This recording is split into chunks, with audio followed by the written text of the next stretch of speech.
Olá, o meu nome é Marco Nievo, sou diretor científico da CTF Europa. Boas-vindas a esta classe Infomestre e muito obrigado em nome de todos os pacientes pelo seu interesse em NF.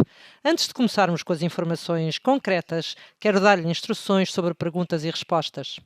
Vão poder pôr as suas perguntas usando o chat durante a classe, mas preferíamos se pudessem pôr as perguntas em inglês.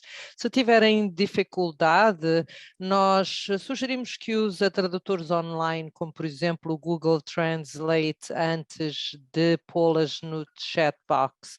Caso isso não seja possível, faça na sua própria língua e nós faremos tudo para poder traduzi-la do melhor que pudermos em inglês e desfrutem a sua aula mestre.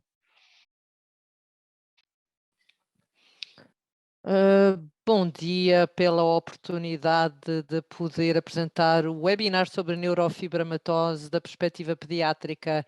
Vou apresentar-me primeiro. Sou pediatra e trabalho no Centro Médico da Universidade de Erasmus em Roterdão, na Holanda, e estou a liderar o Centro Nacional de Neurofibromatose na Holanda.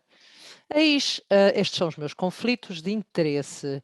Assim, o que gostaria de fazer hoje convosco é apresentar algumas informações de fundo sobre a neurofibromatose e discutir algumas manifestações específicas da NF na infância. Em seguida, guiar-vos-ei através dos conselhos para a vigilância específica da criança e fornecer-vos algumas mensagens-chave a ter em conta após este webinar. Vamos então começar pela apresentação das condições. Suponhamos que uma criança de 8 semanas se apresenta com manchas de café com leite e macrocefalia e com a mãe com neurofibromatose diagnosticada confirmada. O que pensaríamos do seu diagnóstico? Ou outra criança com 6 anos de idade que se apresente com marcos atrasados e desajeitada. Precisa de mudar de uma escola normal para uma escola especializada. Caracteriza-se também por ter estatura baixa e, quando é examinado, tem 7 manchas com café com leite detectadas. Ou outro adolescente de 14 anos com espessura da bochecha que é operado 2 vezes sem sucesso. Frequenta regularmente a escola, mas tem dificuldades e tem algumas sardas e manchas de café com leite no tronco. Na realidade, todas estas são apresentações da condição variável da neurofibromatose. As características clínicas da neurofibromatose podem aparecer em diferentes idades. Na realidade, a condição está presente desde o nascimento e não na infância. Nem todas as características podem estar presentes e podem desenvolver-se com o tempo. Na idade infantil, vemos principalmente as manchas de café com leite e podemos identificar algumas displasias ósseas, como orbital, tibial ou pseudoartrose, e pode estar presente neurofibroma plexiforme, mas nem sempre é detectado. Em idade escolar, as crianças têm déficits de aprendizagem, uh, e algumas das manifestações tumorais, como o glioma do nervo óptico, pode estar presente. E na adolescência, normalmente, aparecem mais lesões cutâneas e existe o risco de malignidade, que é maior até à idade adulta. Mais especificamente, estas são algumas imagens clínicas e podem-se ver as manchas de café com leite, neurofibromas cutâneos, neurofibromas do glioma do nervo óptico, problemas ósseos e os nódulos de Leach. As manchas de café com leite podem aparecer em diferentes apresentações, podem ser pequenas e bem delimitadas, e também podem aparecer maiores em áreas extensas do tronco. Os neurofibromas cutâneos podem estar presentes em grande número ou em pequeno. O mecanismo da neurofibromatose baseia-se na mutação do gene NF do cromossoma 17. A proteína neurofibromina está ausente e isto interage com a ativação da via RAS.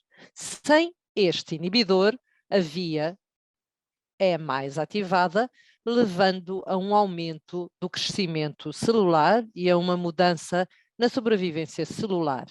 E esta neurofibromatose é uma condição que causa a predisposição para o cancro.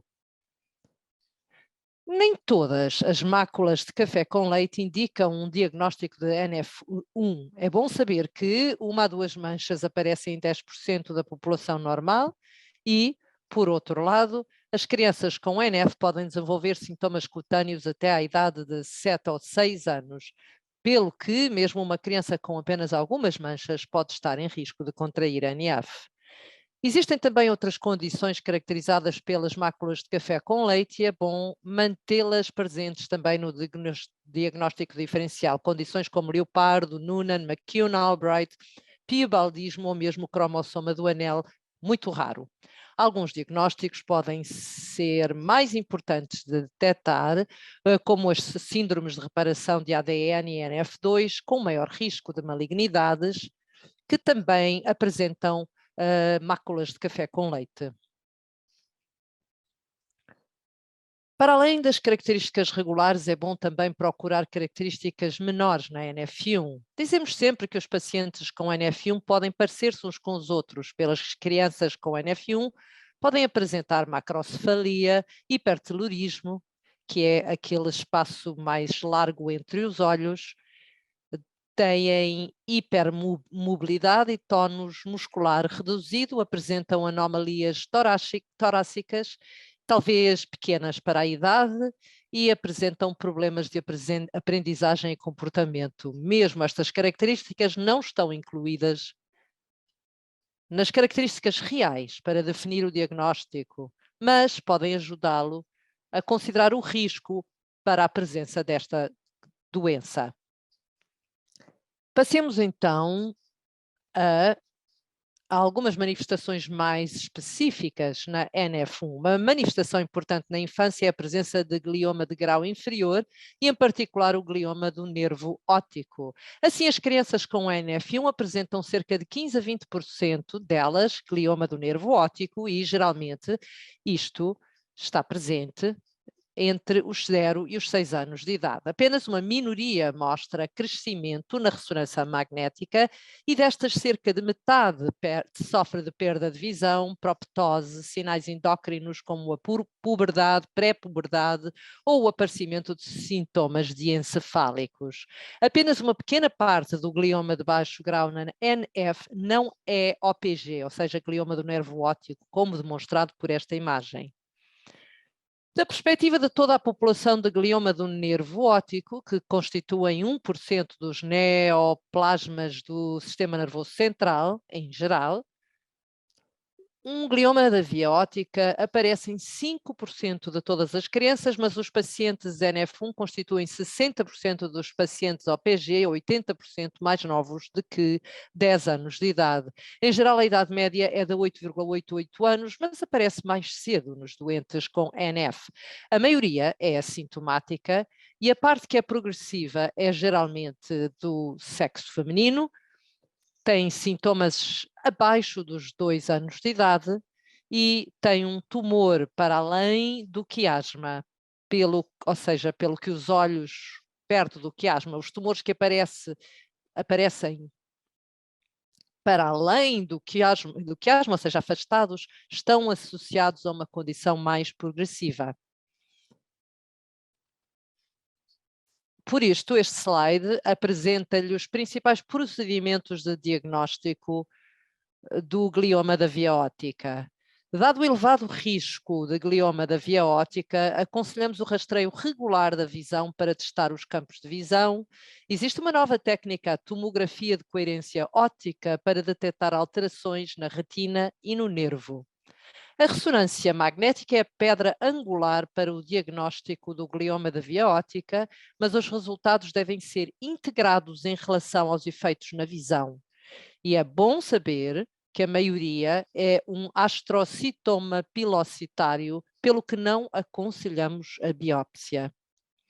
Existe um dilema no tratamento do glioma da via óptica, uma vez que nem todos os tumores causam perda de visão e nem todo o crescimento está associado a efeitos sobre a perda de visão. Pelo que os sinais da ressonância magnética nem sempre são relacionados com os impactos sobre a visão em campos de visão. Por outro lado, sabemos que a progressão para além do quiasma está associada a um tumor agressivo e à perda de visão. Também é importante para a NF específica, aconselhamos a não fazer radioterapia dado o impacto de tumores secundários. Outra manifestação importante na infância são os neurofibromas plexiformes. Normalmente estão presentes desde o nascimento, embora possam ser pequenos e ser detectados mais tarde. Dentro do crescimento descontrolado, que é uma característica da NF1, sabemos que o tecido que envolve o nervo, como os fibroblastos e células neoplásicas, Schwann, vão aumentar no seu perfil e resultam em tumores volumosos que podem ou ser visíveis do exterior, como também internamente no nervo, afetando a função do nervo. Noutros casos, sabemos que estão presentes em 50% dos doentes com NF e acarretam um risco de 8 a 13% de desenvolvimento em tumor maligno da bainha dos nervos periféricos. A maioria dos neurofibromas plexiformes aparecem no rosto e causam desmorfologia grave, mas também podem estar presentes em todas as partes do corpo, afetando a função ou causando queixas como fadiga, acumulação de sangue e disfunção motora. Uma análise por ressonância magnética pode mostrar neurofibromas muito extensos, como neste paciente que desenvolveu uma presença ao longo dos nervos maiores. Vê-se também que estão a crescer muito extensamente e é difícil, de facto, impossível removê-los no total se estiverem presentes. O curso do neurofibroma plexiforme é imprevisível e este é um exemplo de um pequeno rapaz que consultei com 2 anos de idade e alguns anos mais tarde vemos o aumento da deformidade no rosto que pode já ser detectado nesta tenra idade.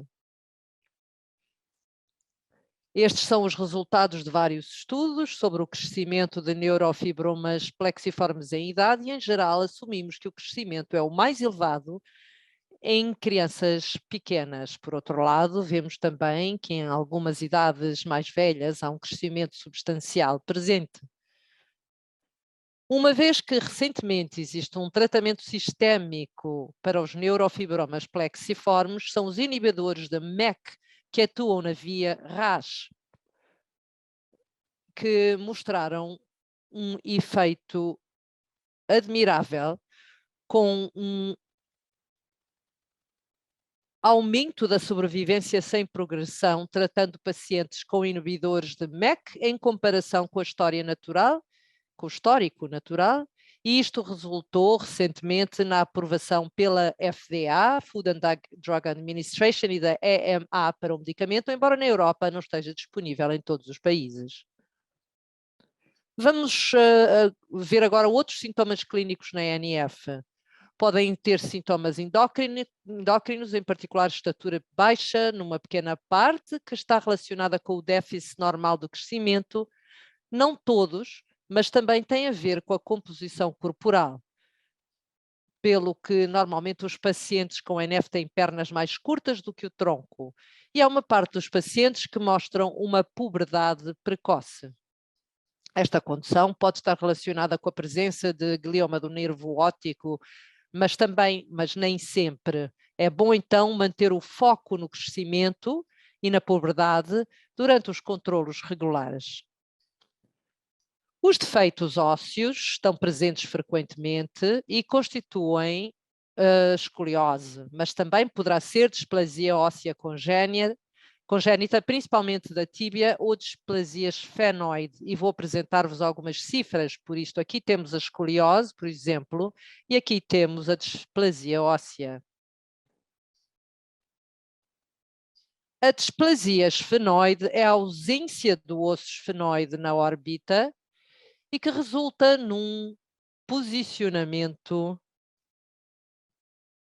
inferior do olho e, como podem imaginar, isto causa problemas com o olho e, por vezes, fraturas no próprio nervo, muitas vezes associada a um neurofibroma plexiforme interorbital, e a pergunta é: qual veio primeiro, a displasia óssea ou a influência do neurofibroma plexiforme naquele local?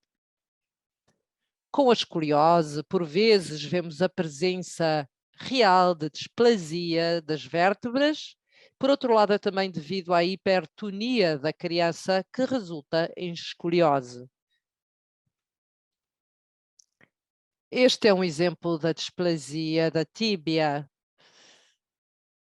Normalmente o osso existe, está lá, mas numa forma desplástica e é menos forte. O problema surge quando se fratura durante exercício, e a fratura difícil de curar porque o osso é anómalo e por vezes resulta numa amputação de uma perna ou num período de reabilitação de longo prazo.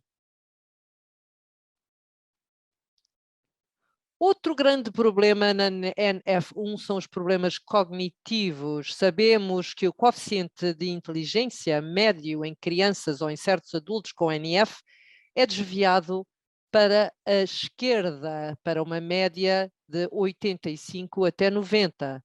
Vemos também que um QI inferior a 70 é 2 vezes comparado com a população em geral.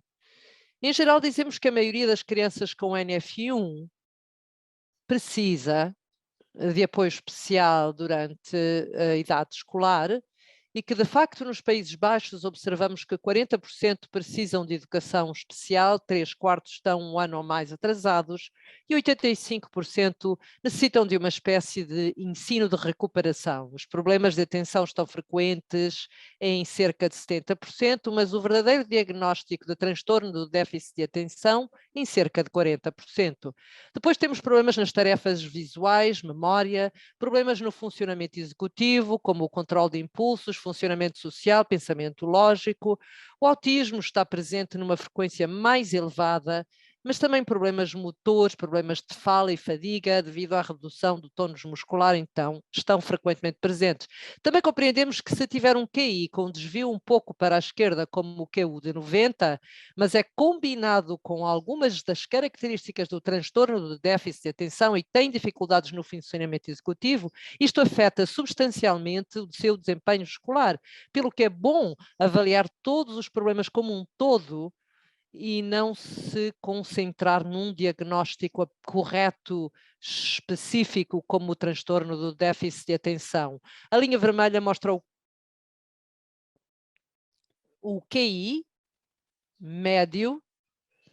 A linha vermelha mostra o QI médio para a população geral, que está fixado em 100, e a curva mostra a cognição total e o QI verbal e de desempenho na população NF. E o que se vê é que todos eles estão desviados para a esquerda e chegamos a um QI de 90. É bom, no entanto, compreender que também estão presentes QI mais elevados na população da NF, é apenas que esta distribuição está desviada.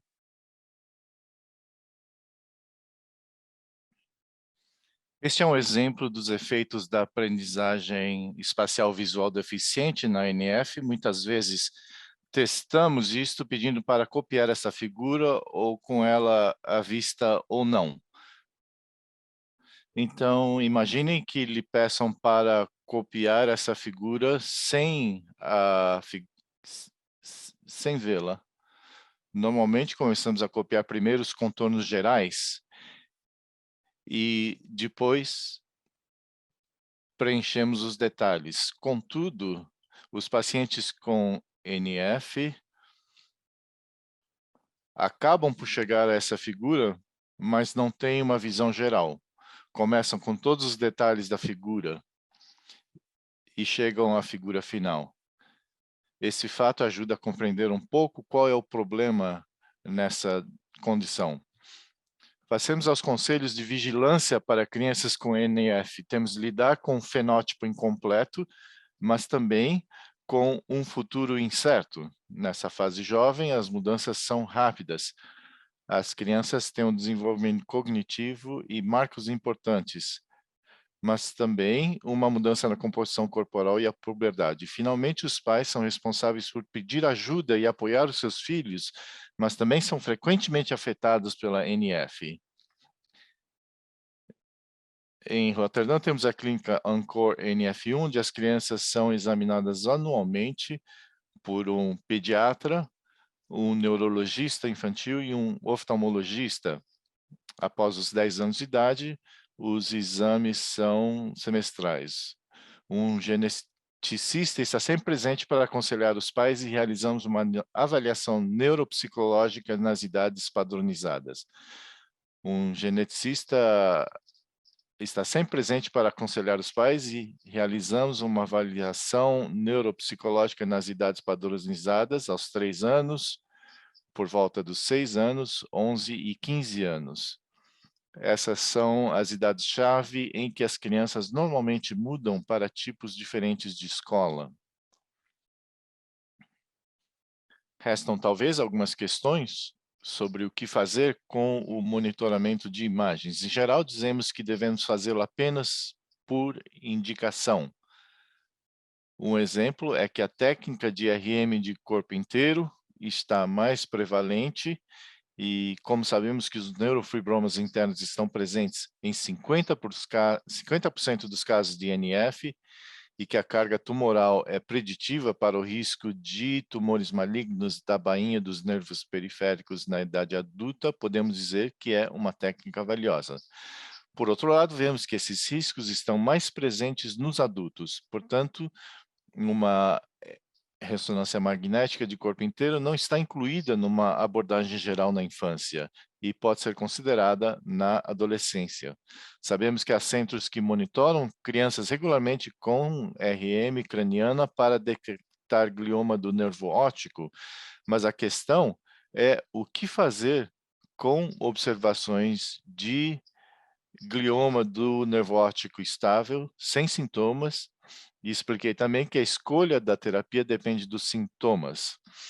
A seguir, há também muitas manifestações que podem ser vistas na ressonância magnética, mas não têm consequências clínicas como fases ou UBOs, sobretudo nos gânglios basais. Nesse caso, monitorar por RM pode ser mais recomendável, em particular nas crianças com mais de 2 anos que têm exames oftalmológicos pouco confiáveis ou crianças muito pequenas, se apresentarem um risco um pouco maior de desenvolvimento de glioma do nervo óptico. Outros monitoramentos para outras condições, existe um risco um pouco maior de leucemia mieloide juvenil nas crianças. O risco ainda é muito baixo. Há um relato na literatura e uma associação da presença de xantogranulomata, mas, por outro lado, achamos que não se deve monitorar essa doença com exames de sangue. Os exames regulares para procurar sintomas gerais, como a anemia e hepatoesplenomegalia, ou aumento dos nódulos linfáticos, são suficientes. Outra condição é a osteopenia ou a osteoporose, que é mais prevalente na NF1 e também é aumentada quando há redução de exercício e fadiga. Perdão, é aumentada quando há exercício reduzido e fadiga. Nesse sentido, pensamos que é valioso, pelo menos, otimizar o status de vitamina D. Portanto, em geral, dizemos que para a NF1 precisamos de cuidados multidisciplinares, pois é uma doença genética com variação na apresentação de sintomas e no número de sintomas e complicações, mas também no aumento da ocorrência, não havendo associação para prever os sintomas com base em outras características. Afeta o desenvolvimento da criança em várias idades, atrasa marcos e afeta o comportamento e a cognição, o que interfere na escolarização e aprendizagem. e prejudica a participação do adulto na sociedade por ter uma condição genética e um risco maior de malignidade e morbidade, além de afetar também o trabalho e a função social. Portanto, as mensagens principais para a NF1 é que é uma condição com uma apresentação vitalícia, mas altamente variável. Precisa de um acompanhamento dos casos incompletos na infância, o acompanhamento multidisciplinar é essencial e as condições requerem uma gestão específica. Não há uma recomendação de ressonâncias rotineiras, mas podemos discutir a ressonância magnética de corpo inteiro no final da adolescência e a ressonância magnética do sistema nervoso central. Obrigado pela sua presença.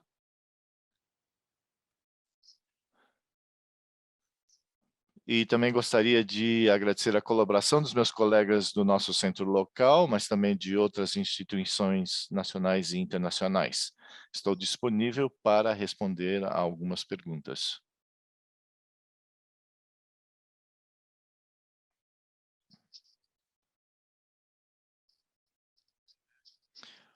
Olá e bem-vindos. Obrigado pela sua apresentação tão detalhada de outras manifestações em crianças.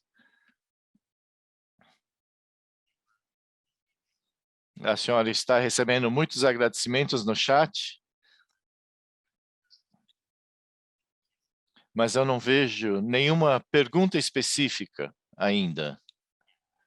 Aqui está a primeira pergunta, vem de Rich Barnacina. Que testes os neurologistas devem realizar nas visitas anuais?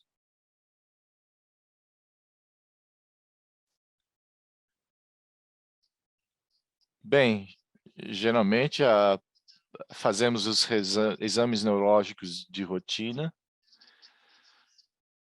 os reflexos, a sensibilidade, distúrbios, a coordenação, o equilíbrio.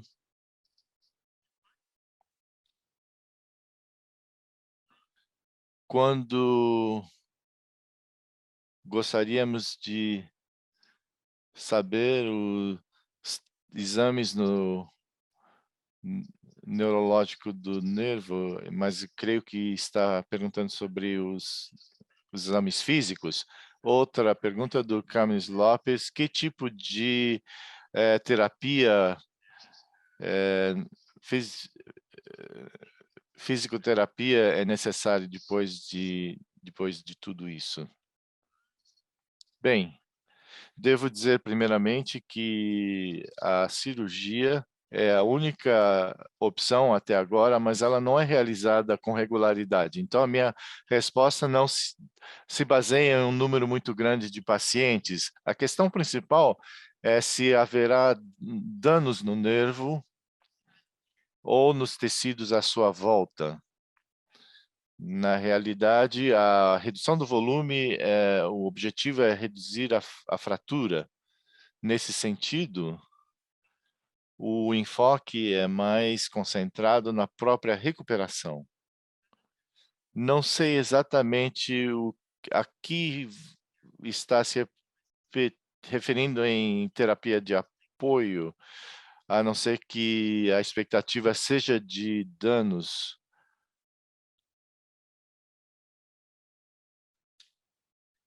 Outra pergunta: se seria possível usar hormônios de crescimento. Terapia de hormônio de crescimento para baixa estatura. Ótima pergunta. Há muitas crianças que têm estatura baixa, não por falta de déficit de hormônios, mas por mudança na composição. E as pernas são um pouco mais curtas na condição como de Noonan. O que vemos, então, é que as crianças têm o mesmo ritmo de crescimento como seus pares, e, nesse sentido, não esperamos uma deficiência no hormônio de crescimento. A eficiência nesse grupo, nós consideramos que a terapia com hormônios de crescimento também podem ser úteis nesses pacientes. É claro que há um debate em relação aos hormônios de crescimento, se induzem o câncer e se há uma condição que cria predisposição de câncer. Com base na literatura, se tivermos uma deficiência comprovada de hormônio de crescimento, a substituição do hormônio não aumentará esse risco, mas há um debate se vamos tratar, por exemplo, as crianças com valores de hormônio de crescimento normais, se isso vai afetar. Mas isso difere muito entre os países. Nos Países Baixos, se a criança é pequena para a idade gestacional e há uma indicação de tratamento com hormônios de crescimento, vemos alguns casos na nossa população com essa combinação, e achamos que com risco de induzir câncer por hormônio de crescimento seria muito elevado, então nós não fazemos essa terapia, mas isso não está comprovado. Tem um número maior de casos que precisem de hormônio de crescimento na população de NF1, há uma complicação comprovada. E neste sentido, é aconselhado que no check-up de rotina de crianças da NF1 monitorizar o crescimento e o ritmo do crescimento, na verdade, e que se houver algum desvio da taxa de crescimento, especificamente se houver um atraso no crescimento ósseo,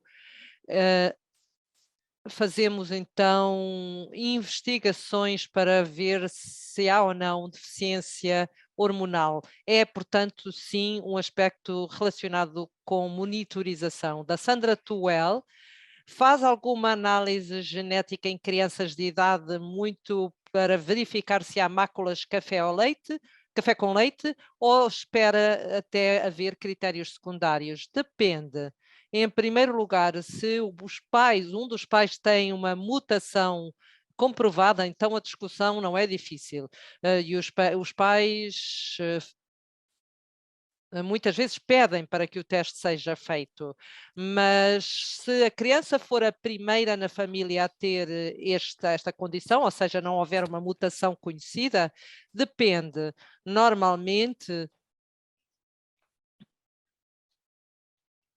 eu analiso primeiro o número de anomalias, ou seja, o número de máculas de café com leite, mas também outras características como macrocefalia, anomalias torácicas. Os critérios não contribuem para o diagnóstico, mas nós sabemos que elas ocorrem mais frequentemente num país de ANF e isto pode nos ajudar com o próprio diagnóstico.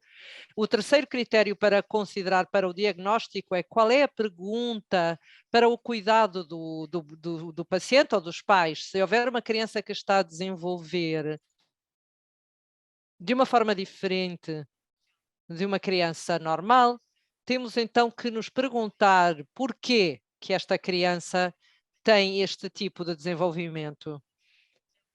E aqui reduziríamos o limiar para fazer o diagnóstico. Primeiro, uma criança que está bem, que não tem nenhum problema, comparativamente a uma criança que está bem e não tem nenhum problema.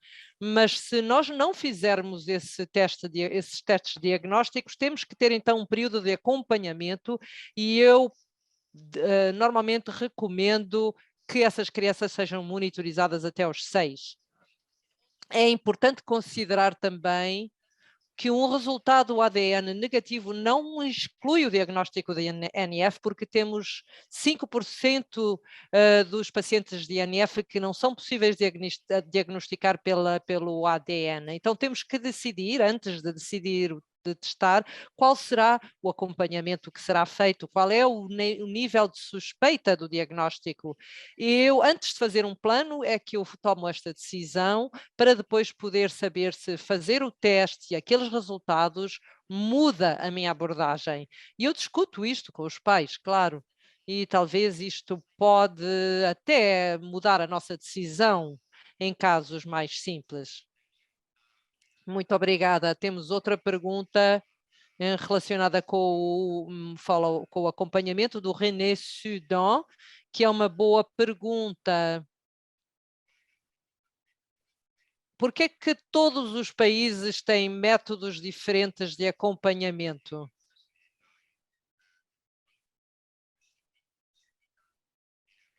Se é importante, se não seria importante que este acompanhamento fosse feito da mesma forma em todos os países, e se o Conselho Europeu, que com esta não seria importante considerar a uniformização? Estamos a trabalhar neste sentido. Muito obrigada, René, pela pergunta, eu conheço-a, mas estamos a trabalhar a nível europeu com as diretrizes europeias de NF, mas algo que ainda não foi concluído. E isto concentra-se especificamente na gestão de tumores, não em todos os aspectos, embora nós tentemos desenvolver diretrizes europeias para esses aspectos também.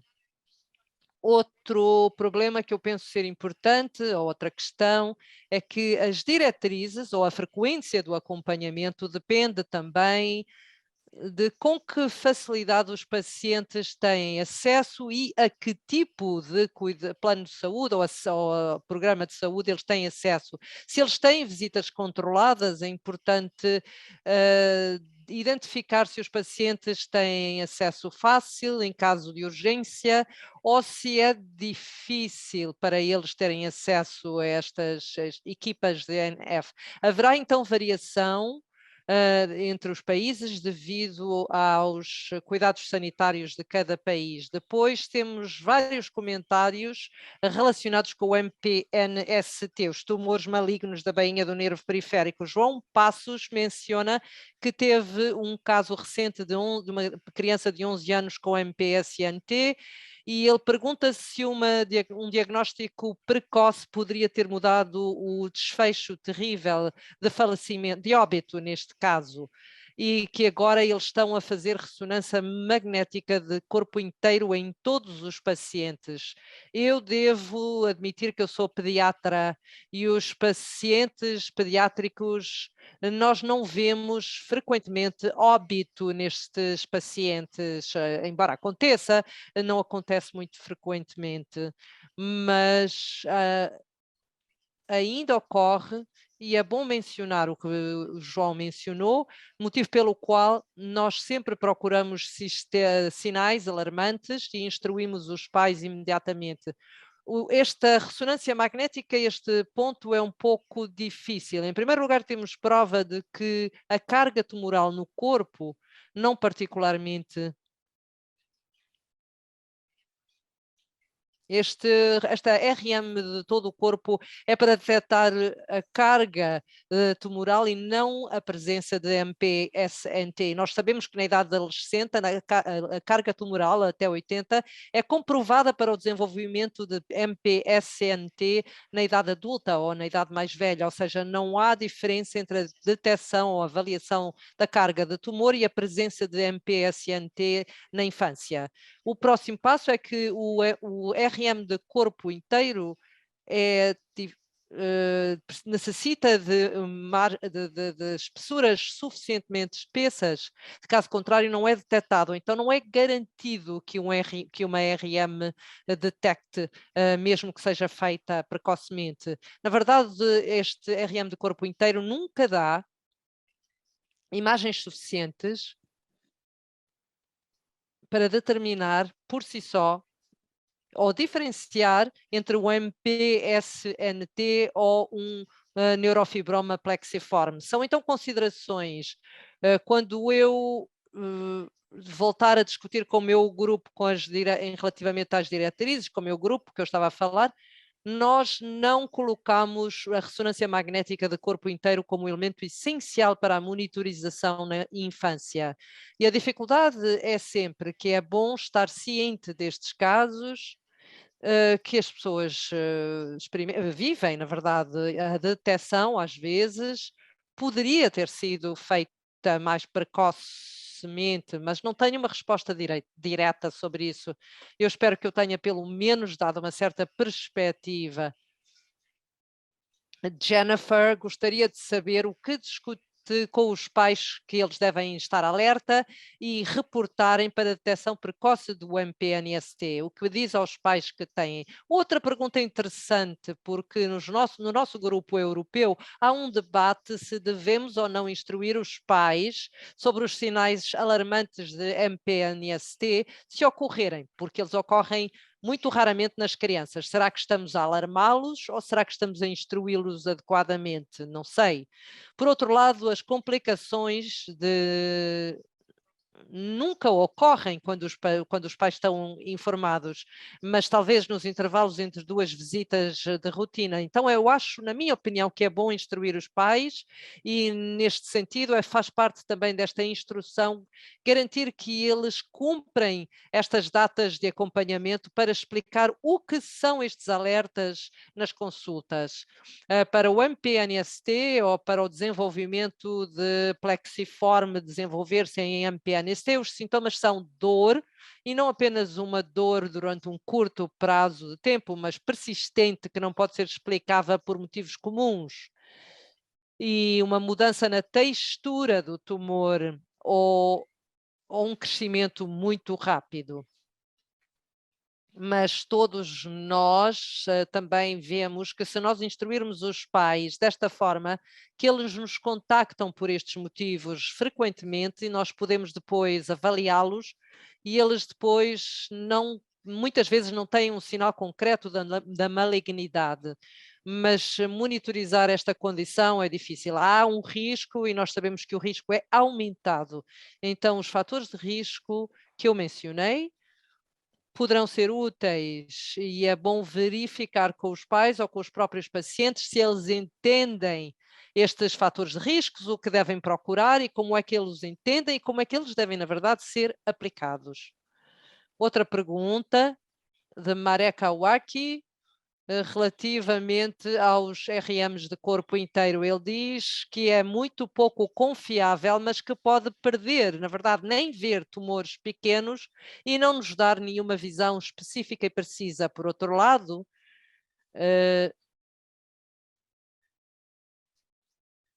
podemos detectar alguns de tumores por ressonância magnética CNS, do Sistema Nervoso Central.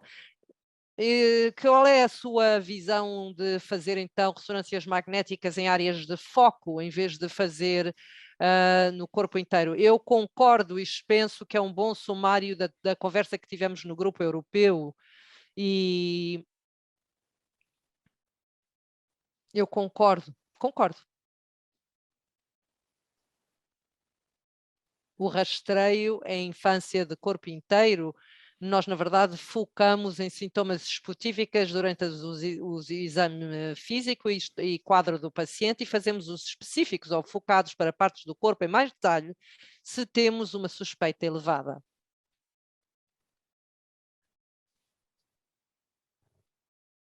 Luigi Barlassina, ele diz, em alguns países as avaliações neuropsiquiátricas são feitas anualmente em vez de marcadas como apresentadas. Qual é a sua fundamentação lógica para isto? Há algum consenso no valor da terapia psicomotora para crianças com NF? No que diz respeito à neuropsiquiatria, à neuropsicologia, é se isto existir no seu centro e se for viável também no seu centro de saúde e na sua organização de saúde, ou quando pensamos, por exemplo, nos aspectos financeiros, na verdade, porque não está sempre incluído nos seguros de saúde e em todos os países, mas o programa que nós fazemos nos Países Baixos foi algo que começámos há 15, 20 anos e nós aplicámos este método num grupo em condições genéticas neurocognitivas e não apenas em NF e outras condições como TSE e angiomas.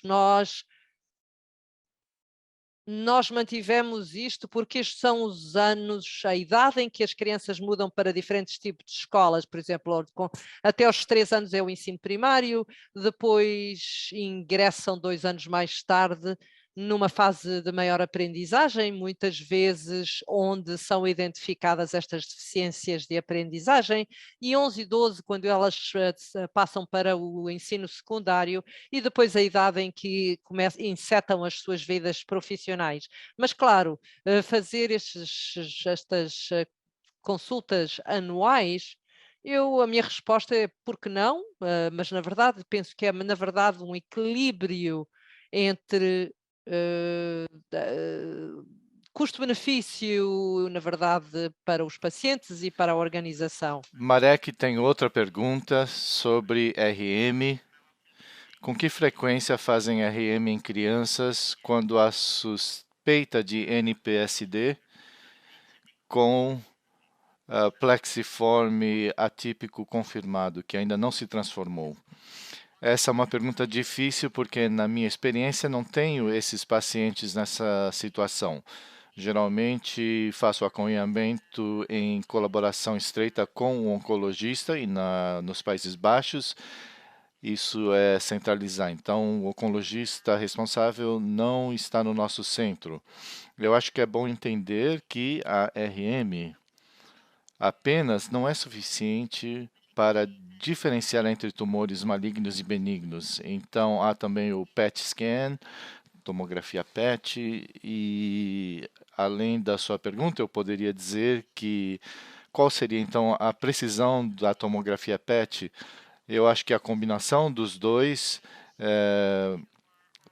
para monitorar a mudança no tumor orientará o médico a definir os intervalos das imagens. Eu acho que não há realmente um protocolo específico para isso. Espero que tenha respondido a pergunta. Sim, o Marek menciona que ele é um oncologista pediátrico. Sim, com certeza, eu sabia, por isso que eu fui muito cuidadosa na minha resposta. Temos uma pergunta de um pai. Gostaria de saber se o nosso filho deve fazer raio-x odontológicos. Bom, boa pergunta. Ter predisposição é preciso ter cuidado e não fazer raio-x desnecessários, radiação desnecessária. Então, se você está perguntando da perspectiva de um aumento de frequência de problemas odontológicos em pacientes com NF, há alguns estudos que identificam alguns problemas adicionais odontológicos ou na mandíbula em pacientes com NF, mas não se sabe se isso tem a ver com outras condições subjacentes ou se são específicos a NF. Então, eu não sei bem qual é o motivo da pergunta, se há um problema específico odontológico ou se fazem triagens regulares com raio-x odontológicos para todas as crianças. Eu não entendi bem a motivação da pergunta. Ele disse que a exposição à radiação. Sim. Eu teria cuidado. Agora estou vendo outra pergunta da Diana Nichols. Ela pergunta se os pés chatos são uma manifestação da NF1, se são mais frequentes em pacientes com NF1. Sim, pés chatos.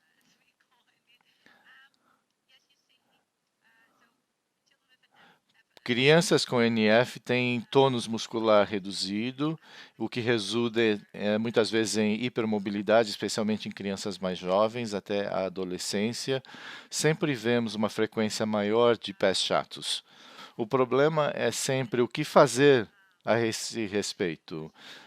Com a hipermobilidade, ela se reduz um pouco à medida que a criança fica mais velha. e o problema, às vezes, melhora. Por outro lado, não é possível corrigir a condição. Então, eu sempre vejo quais são as reclamações secundárias. Se há algum motivo, se a pessoa, se a criança tem alguma dificuldade para caminhar, ou então cãibras nas pernas, porque usam os músculos de uma forma diferente, ficam de pé de uma forma diferente. E isso seria bom apoiar com calçados especiais, eu não sei a palavra em inglês exata, ou palmilhas. Sim, essa é a palavra.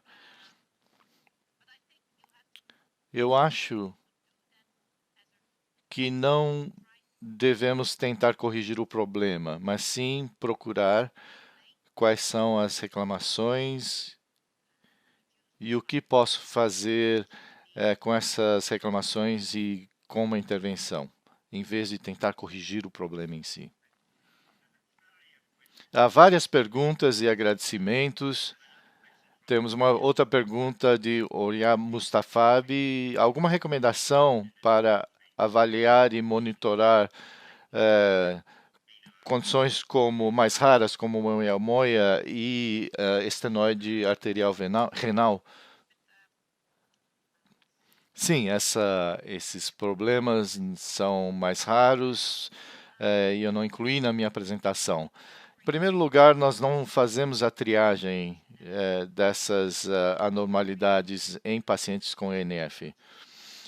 Em pacientes com estenose arterial renal, os sintomas são hipertensão. Então, a medição da pressão arterial faz parte dos controles regulares de NF.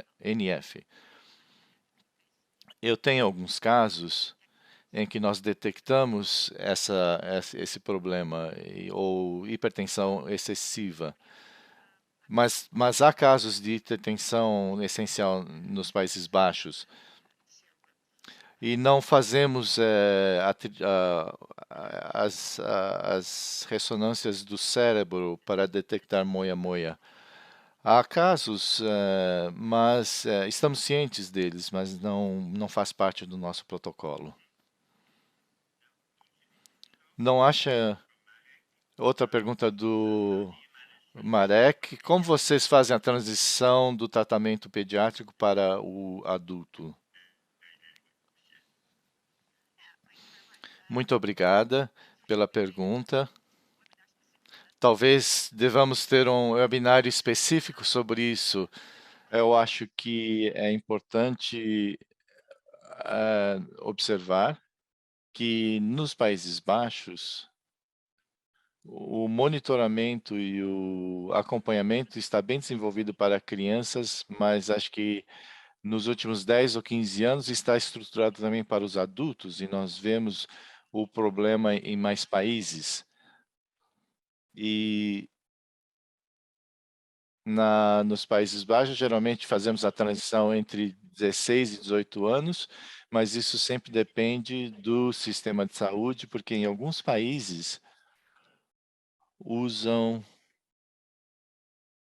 essa transição ocorre aos 16 anos. Então, o meu conselho em relação a isso é que quando a pessoa chega a 16 ou 18 anos, é preciso considerar os regulamentos do país e não necessariamente a idade específica. Nós tentamos examinar esses pacientes, quem vai fazer, juntamente pelos dois profissionais que farão atendimento pediátrico e adulto, para que eles estejam em contato e para que o paciente conheça o próximo profissional. Nós incluímos uma consulta genética, um tipo de consulta genética repetida sobre os aspectos genéticos e também as questões de herança e como informar um parceiro futuro sobre a condição e etc. E isso é o que ocorre por volta dessa idade. não só os testes, mas também uma consulta com os pacientes e também avaliar a necessidade de preparação psicológica para a idade adulta, em termos de participação na sociedade e no trabalho. E, geralmente, eu também lhes envio uma carta resumida dos temas que deverão avaliar, como a pressão arterial, GP e outros alertas e outras informações e sinais. Também depende da estrutura do cuidado adulto no seu país. Eu sei que em alguns países isso é liderado pelo médico primário e em alguns países o tratamento hospitalar. E eu acho que isso, então, vai depender do que acontece no seu país e como informar o paciente. Assegurar que o paciente conseguirá lidar com a nova situação. Esse é o aspecto mais importante, especialmente na idade adulta. O paciente precisa estar na liderança do acompanhamento, saber onde ir, quando. É uma questão, e não se sabe se todos os pacientes terão essa capacidade e se vão precisar de apoio, ou se devemos apoiá-los. Outra pergunta do Child Access: vocês consideram o monitoramento de moia-moia tratadas com radioterapia?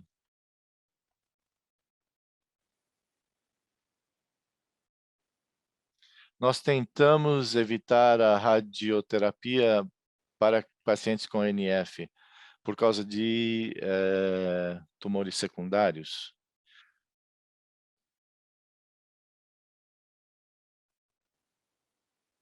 Não consigo lembrar de nenhum caso assim. Eu acho que eu deveria deixar a pergunta em o João menciona, o paciente deve ter sido tratado com radioterapia porque rabdomixosarcoma na órbita.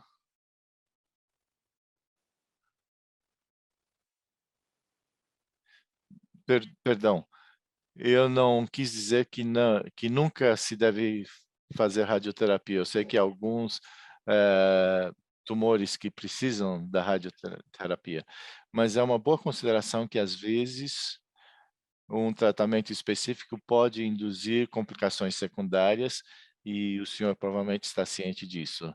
Então, não posso recomendar que que a radioterapia seja uma abordagem regular. Mas há um entendimento geral que, se o paciente receber radioterapia, que o acompanhamento deve ser mais intenso e mais direcionado ao fato de que o paciente foi tratado com radioterapia. Concordo com isso, essa é a minha opinião geral. Se for necessário fazer, é claro que precisamos, então, fazer essa pergunta a um especialista, mas eu concordo com o que o senhor João disse. Eu acho que respondi a todas as perguntas que estão no chat. Muito obrigado a todos pelo dinamismo da nossa sessão. E vamos registrar o chat. É muito bom ver a atividade no chat. Pergunta se a possibilidade de os participantes participarem ao vivo, talvez possamos considerar isso no futuro, para fazer perguntas, mas espero que entendam que, com o número de participantes, hoje tivemos 58 participantes, então seria um pouco difícil administrar uma quantidade muito grande de participantes ao vivo. Muito obrigado, Rhiannon, e aos participantes por esta ótima sessão. Se quiserem voltar a essa sessão, ela deverá estar disponibilizada no canal do YouTube em cerca de 10 dias, espero, em vários idiomas, e a próxima masterclass será no dia 17 de fevereiro, sobre condições neuropsicológicas. Muito obrigado, Rian, novamente, espero que revê-los em breve. Muito obrigado.